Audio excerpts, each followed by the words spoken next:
ดีพ่อแม่พี่น้องนี่โอ้พามาหาเห็ดเพาะอยู่ทุ่งไร่ทุ่งนาบรรยากาศหาเห็ดเพาะของเราป่าธรรมชาติมันออกต้นนี้ได้พี่น้องต้นนั้นนี่ก็จะห้องว่าต้นซาดนะต้นเห็ดเพาะมันมักอองอยู่โฮมนี้เดินมาซอกหาทีแหละแล้วเห็นแล้วพี่น้องโอ้นี่สองดอกนี่อย่างนี้โอ้งามเลยเด้อเห็ดเพาะมันอยู่แบบนี้นี่เห็ดเพาะนี่งามนี่โอ้ได้สองดอกวันเดียวเลยดอกใหญ่ๆโอ้สดเด็ดพี่น้องนี่โอ้หลายดอกขนาดโอ้นี่อยู่ใส่เบิ้งโมเมนต์กี่ตัวโอ้เห็ดเพาะใช่นี่เห็ดเพาะกี่ตัวนี่นะ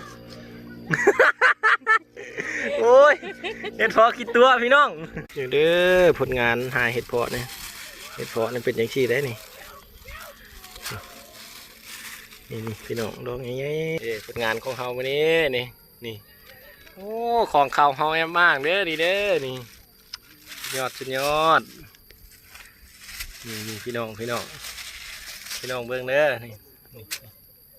เห็ดเพาะล้วนๆเลยนี่คัก